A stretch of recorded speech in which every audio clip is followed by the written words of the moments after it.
A Venezia nessuno vuol venire perché è una città notoriamente più cara, quindi o diminuiamo i costi o aumentiamo gli stipendi. Comune di Venezia e Ministero della Giustizia hanno sottoscritto a Cafarsetti un protocollo d'intesa che assicura appartamenti in affitto a prezzi calmierati per il personale amministrativo degli uffici giudiziari. In Laguna l'amministrazione della giustizia è cronicamente sotto organico. Al momento mancano 80 unità, circa il 40% del personale. Dei 28 funzionari vincitori di concorso assegnati al distretto hanno accettato di venire a Venezia solo in 4. I vincitori dei concorsi non vogliono venire a Venezia per i costi proibitivi della città.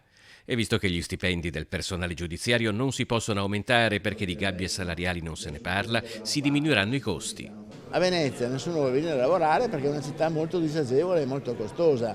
Non parliamo poi se una persona vuole addirittura acquistare un piccolo appartamento, la ristrutturazione costa il doppio rispetto alle altre zone perché devi portare tutto con la carriola. Questi sono problemi concreti che io ho vissuto sulla mia pelle perché avendo fatto per 40 anni il PM a Venezia, al di là che preferisco parlare di filosofia del diritto, però di queste me ne sono occupato.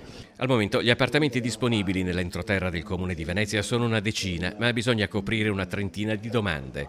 Il Comune si è impegnato a sollecitare e raccogliere anche la disponibilità di alloggi individuati da altri enti. E sarebbe un modello esportabile anche in altre zone della regione, per esempio Treviso, dove c'è un grosso carezza.